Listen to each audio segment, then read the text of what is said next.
you're putting it in your book. I think I'm warranted for this. I'm going to share Jeremiah 29:11. Now, there are different versions, of course, but it says, "For I will know the thoughts that I am thinking towards you, declares Yahweh, thoughts of peace and not of calamity, to give you a future and a hope." I just absolutely fell in love with that portion of your book, because when we are faced with trials and hardships, sometimes we do feel, I have done it myself. Is God looking out for me? I thought he was going to help me and protect me, but he does make that promise, is that, what he hopes for us is good. So I really liked that you put that in there. Thank you very much. I mean, that is the truth, that is the strength, and that is where it all starts from, because life is a very precious gift, and it's one that needs to be unwrapped and cherished every single moment of every single day. Clark, you mentioned something in the next section of the introduction that I want to touch base on, because as I continued through your book, every time I turned another page, I was very surprised by something else that you said. And I have to tell you, here's where you and I are going to differ, because I wouldn't be able, I cannot relate to this part. You said that you considered your blindness a gift. And I was, in one moment, I'm feeling your pain and your devastation. An 18-year-old young man having to deal with this, and then further on, you're saying the blindness is a gift. Please share with us what you're referring to. Well, what I'm referring to is the fact that, yes, in the beginning, as I walked through the whole news and received all of that, yes, it was not something that I wanted, and it wasn't on my top 10 list. It wasn't even on my list. And that's the situation that anybody is in when any uncertainty, any challenge, any devastating news comes to you. You first are shocked, you're surprised, and you have to walk through that whole challenging situation. But after you have grieved, after you have walked through it, after you have dealt with it, you come to a point of having to realize, okay, I have two choices. I have two decisions to make here. It's either going to capture me and hold me still for the rest of my life, and I grow old and gray and then wonder where it's all gone, or you embrace it, move forward, and continue to have a life. And one of the reasons that I look at it is as my gift, and the gift of life is the fact that I would never even have imagined that I would be going out and working as a speaker and an author. But the blindness caused me to look inside and to realize and to go, okay, so I can't go do exactly what I had setting out to go and to do when I started as a freshman in college. But I can still live. I can still have a life. I can still move forward. I can still do a lot of the things that I get to go and do. Maybe not exactly at the moment that I want to go do them, but I still get to enjoy life. And that's what's incredible as far as being the gift of blindness, the gift of life, is just going and moving forward and enjoying everything that life brings you. Thank you. Thank you for sharing that with us. So one of the things that I thought, and I'm just going to be right up front with you and our listeners, and Clark, I've mentioned this to you before. I just wasn't sure what to expect in the book. I've had many books come across the desk of people who have gone through various different situations, and yes, their stories are inspiring. So I just wasn't sure, if this is just going to be another book about a person who went through a personal tragedy and some of the challenges that they had, but I was so pleasantly surprised. And one of the reasons that I was, and I'll share with our listeners, you didn't write this book just about you. I mean, yes, it did begin in this story and what happened and the blindness and all the transitions, and it's interwoven. But there are so many incredible stories about the dogs and about the people who came in and out of your life as a result of what had transpired.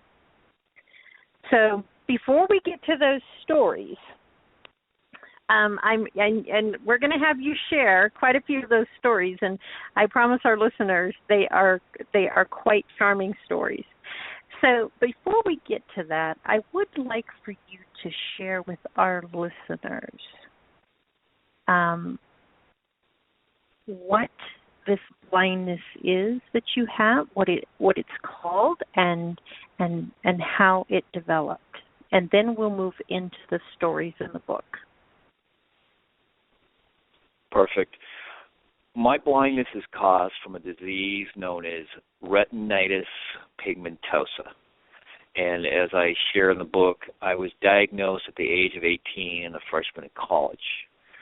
With retinitis pigmentosa, the first symptom that starts to happen is that you have night blindness. I had worn glasses ever since I was in the second grade, but all the doctors ever told me leading up to this was the fact that I was nearsighted. So having issues as far as not being able to see at night, I got used to, even though there were some times later before I was actually diagnosed that it was kind of scary, not knowing exactly how to function at nighttime. But the other thing that started happening was that I would start losing the peripheral vision, and it started getting more difficult and more difficult. Retinitis pigmentosa is a hereditary disease that causes the retina of the eye to start to degenerate, and the rods and the cones, which is a system attached to the back of that, are all the light and the color receptors. So my eye is trying to see the image or the imagery that is in front of it, but it's not being able to then be transmitted to the brain so that the brain can then turn around and send out all of its little messages so that you don't run into a wall, being the fact that the wall's flat in front of you, or that you're sitting there looking at or trying to look at a computer screen, not being able to see what's on the computer screen because there's not enough light to even notice that the screen is on or not. In where I am today, I have a little itty-bitty window of vision, which allows me to still distinguish light, color, dark shadows, and a little bit of bright light in the right situations, whether that's man-made or natural light. So it's still being able to see, but not being able to use my vision as far as functional vision. The retinitis pigmentosa, they state usually affects the males. There are females that it does affect as well, and it is manifested in the females. Most of the females are the carrier of the disease, being that it is hereditary disease. But it is a situation that is usually diagnosed in adolescents and young adults, and most people by the time they're age 40 are either classified as legally blind or in a state of pretty much total blindness. Now, in your description in the book, the doctor explained that it would take years, but did that happen to you? Did it take as long as he said? Because I got the impression it was much shorter. You are correct. The doctor gave me a timeline of between 15 to 18 years, but the time that about 6 years had passed, I was in a situation of having non-functional vision. So that it was at that particular point in time that I had to make the decisions as far as picking up the tools of the trade and using those, and whether I was going to, and just having to adjust because it was a shorter time frame. I had a shorter time to breathe and determine whether or not I was going to deal with this, or did I want this, and all those types of situations. So yes, it was a very shorter period of time. So when you were first told about 15 years, or a little bit longer than that even, and you finally did accept what was happening, or you're trying to come to terms with this.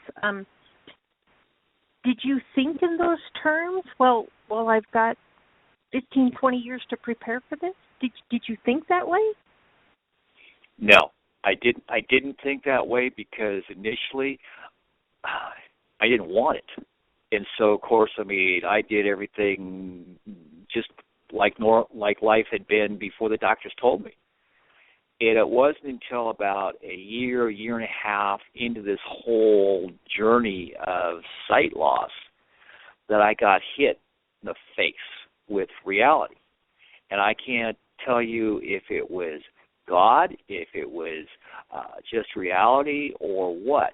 But I woke up one morning, and it was the fact of going, okay, Clark, if you wake up tomorrow and it's all gone, are you going to be ready to interact with life? And I had to say, and so I had to come to grips with the fact of going, okay, so I'm not sure how long I get. I don't know if it's really going to happen exactly the way that the doctors are stating it's going to happen. But it appears that it is happening, because at that particular point in time I was starting to have some issues with actually physically reading books and magazines. And so I knew that some change was happening. And so it was like going, okay, so maybe I need to at least go get exposed to some of the tools, but that doesn't mean I'm going to use them. Okay. I do remember you wrote about, as you were reading, you kept going back and rereading the same lines, and they were kind of blending together. I do remember that part. Yeah. Yep. Okay, so I appreciate you sharing with us about your blindness and how this works. And I did want people to realize also that you were told a much longer time before you would lose your sight, but it actually was almost about a third of that time by the time you were kind of in full swing of things. So I do appreciate you taking the time to share that part with us. So your world takes a turn. I'm sorry. Did you say? I was just going to say. Clark? I just wanted to say not a problem as far as allowing me to share that as far as blindness. So. Okay. So one of my favorites, and in the story, is Rusty and Sheba. So I thought that you could do the telling of Rusty and Sheba and how they came into your life. Rusty and Sheba were two Australian shepherds. My goal and my dream, ever since I had been a little young boy, and when I went away to college, my goal, my dream was to own and operate my own cattle ranch. So after the doctors diagnosed me and I was still struggling with accepting or not accepting my blindness and all of that, I decided that one of my ways to stay connected to the livestock industry was to raise stock dogs that were used to herd cattle and sheep and to be connected to the industry. So I'd gotten the idea from seeing an ad in a magazine that I can subscribe to, and so I got that idea, and I ordered my female, who was a blue merle, what they call a blue merle Australian Shepherd. And when I got her, she was about 11 weeks old, and she was kind of stocky. Her bluish